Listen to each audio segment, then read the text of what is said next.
नमस्ते शेठ. हो नमस्ते. शेंट घ्यायची या. घ्या की तो का तिथं मागे भारी या. अरे ना. हा बर.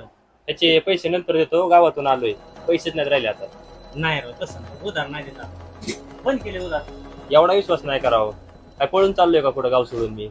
तुम्हाला उधार देण्याबद्दल काय नाही बरं का, पण तुम्हाला मी जर उधार दिलं ना तर तुमचं काय होतंय माहितीये का, अचानक गाय आजारी पडती, घरातलं कोणतरी आजारी पडतंय, किंवा तुम्हाला शाळेतली फी भरायची असती, नाहीतर अचानक सांगताय गाडीचा हप्ता आलाय.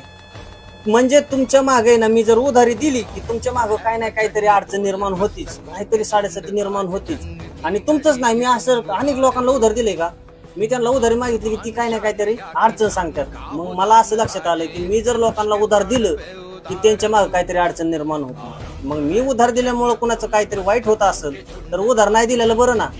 त्याच्यामुळे ना मी ना ह्या गोष्टी लक्षात घेतल्यात आणि उधारी ना कायमची बंद केली की काय करा, ही वस्तू इथं ठेवा आणि नंतर आहे ना पैसे आलं ना मग आपल्या दुकानात या. हो या ना.